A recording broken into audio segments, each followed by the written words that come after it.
O Observatório da Imprensa está de volta. No programa de hoje, um debate sobre o grande espaço que as pautas de saúde têm na mídia nacional. Fomos às ruas saber o quanto este tipo de noticiário mexe com a população. Tem a questão do consumo, né? Então tem muita divulgação sobre remédio, realmente, mas também, por outro lado, também tem muito esclarecimento. Acho que hoje a mídia está cumprindo muito esse papel de esclarecer as pessoas, a importância de determinados hábitos para evitar um exagero em remédios e medicamentos, etc. Eu acho que existe um exagero, acho que não é muito explicativo, muitas vezes, acho que é muito comercial também, não existe um objetivo em ajudar, é mais um objetivo comercial do que qualquer outra coisa. E a mídia, ela, na verdade, acaba aumentando, né, as informações. Então, na verdade, é sempre bom você procurar um médico especialista para saber se realmente aquilo é viável, se não é, se é certo, se é errado.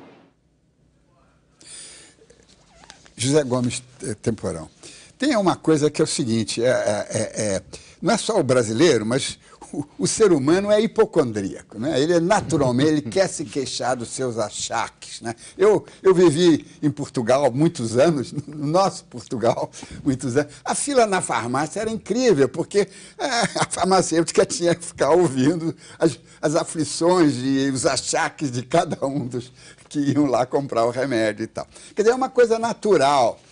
Será que a imprensa não está, de certa forma, e como disse até os nossos entrevistados que fizemos na rua, está atendendo essa necessidade do desabafo, de esclarecer as aflições que se tem com a saúde, né?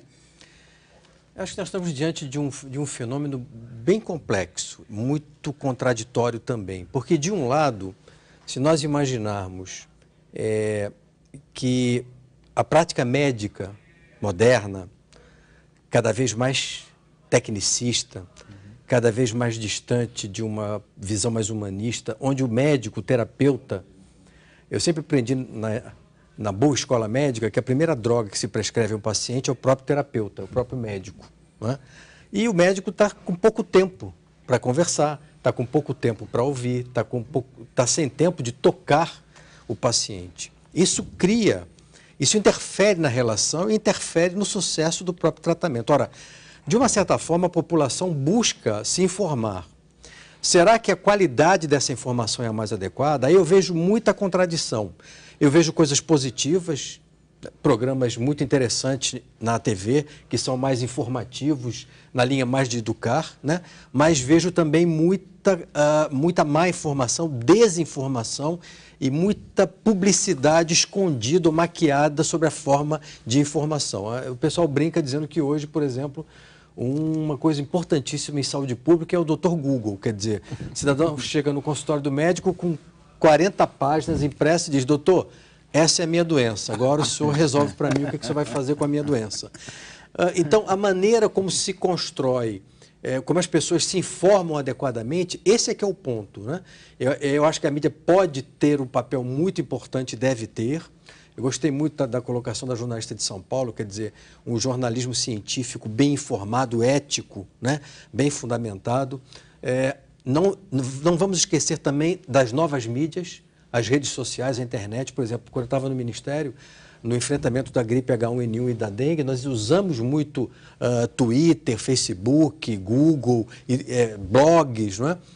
Mas, por outro lado, também esse espaço, olha que coisa importante, uma coisa que está nos preocupando muito em relação à disseminação da AIDS são as redes onde as pessoas se encontram para fazer sexo depois, e muitas vezes sem proteção. Então, a informação de qualidade, ela é fundamental em qualquer um desses momentos. Mas eu queria contar aqui rapidinho uma piada, não é uma piada, o Enfio, o nosso saudoso Enfio, o artista, ele consegue, em 2 quadrinhos e 2 tirinhas, sintetizar, digamos assim, praticamente tudo que nós falamos aqui até agora. E nos anos 80, o Enfio publicou 2 tirinhas muito singelas. O pesquisador, jovem pesquisador da indústria farmacêutica, é chamado à sala do presidente da empresa. Ele se posta diante do presidente que fala: parabéns, o remédio que o senhor desenvolveu foi aprovado. A segunda tirinha é: agora só falta o nosso departamento de marketing inventar a doença. Quer dizer, no fundo, a população se depara com uma oferta de informações, algumas de qualidade, mas muitas delas que simplesmente buscam estimular o consumo com baixo grau de consciência, inadequado, de coisas sem sentido, um pouco na linha do que o professor da FJ aqui colocou também. Simone Iwasu, como é que você vê isso, a mídia de avental, não é? Ela vestida de avental de médico, como é que você vê essa situação no seu cotidiano, não é? Bom, no dia a dia a gente... tem uma coisa que eu acho que dentro dos jornais, das revistas, da televisão, a saúde, existe uma tentativa desse jornalismo, desse grande jornalismo, se aproximar cada vez mais das pessoas, falar sobre temas que tenham a ver com a vida de todo mundo, falar diretamente com as pessoas, despertar um pouco o interesse. E todo mundo percebeu que a saúde é um tema de grande interesse, é um grande canal de aproximação de leitor jovem, de mulheres, de telespectador, da dona de casa que está de manhã em casa, então o programa da TV de manhã voltado para ela falando de saúde, porque existe essa grande preocupação. Agora, o jornalista não é médico, eu não sou médica, as pessoas que trabalham nas redações não são médicas, nós somos jornalistas e tentamos ter um bom diálogo, ter um diálogo coerente, claro, com os médicos e fazer essa ponte, essa mediação entre o que acontece no mundo da medicina, da ciência e a maneira como a gente transmite isso para um leitor. Agora, tem uma coisa que, falando no que vocês comentaram, no que o ministro comentou sobre a criação de novas doenças, teve um caso, há poucos anos, da disfunção sexual feminina. É um bom exemplo disso, como toda a imprensa entrou nisso e o negócio simplesmente era uma fumaça que não tinha... um tempo depois do lançamento do Viagra e dos medicamentos para disfunção erétil, a indústria começou a fazer alguns estudos e alguns médicos entraram nisso de que eles poderiam ser úteis e poderiam ser eficazes para as mulheres, que as mulheres teriam uma disfunção sexual que esse medicamento poderia ajudar. E chegou a sair na imprensa muitas matérias sobre isso. E depoimentos de mulheres, pessoas falando que poderiam experimentar o remédio, que teria uma eficácia ou não. Passado algum tempo, novos estudos mostrando que não tinha eficácia nenhuma, que não tinha nenhum papel no organismo feminino, na fisiologia feminina. E isso nunca mais, não se falou mais nisso. A própria indústria viu que acho que não deu para emplacar Então, é um exemplo de como também a imprensa, às vezes, cai mesmo nessas coisas que são criadas, que tem um marketing, tem aparentemente parece ter uma notícia ali, depois você vai ver quando... avalia melhor, ou quando o tempo passa, novos estudos são feitos, aquilo mostra que não tinha que não era nada, na verdade. A imprensa cai numa armadilha que é natural, porque ela criou, ela ganha credibilidade e ela é procurada. Mas, Paulo Vaz, tem aqui uma pergunta de um telespectador, Geraldo de Almeida, aqui do Rio de Janeiro, que eu queria dirigir a você. Como prestar esclarecimentos à população, principalmente aos mais carentes, que só têm acesso à informação pelos meios de comunicação, né? A resposta nesse caso é muito simples. Você teria que fazer um jornalismo científico de qualidade, porque a expectativa é possível, e aqui no Brasil é feito, em outros países do mundo também é feito, são raros os casos, mas é feito um bom jornalismo científico. São 4 personagens, tá certo? Você tem o leitor, o receptor da mídia, você tem o jornalista, você tem a medicina, mas você também tem a publicidade, você tem a empresa.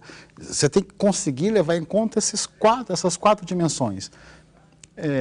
Não é só o caso da disfunção sexual feminina. Você tem um caso, se a gente vai para os Estados Unidos, onde é mais simples, lá é possível que as empresas farmacêuticas façam diretamente publicidade de remédios. E aí você vê o caso delas fazerem publicidade para doenças que sequer foram reconhecidas, por exemplo, pelo Manual de Psiquiatria norte-americano.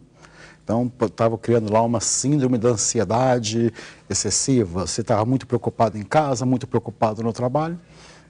Isso literalmente... Você tem que pensar que, às vezes, você pode estar fazendo o jogo da indústria farmacêutica, pelo menos levar em conta isso.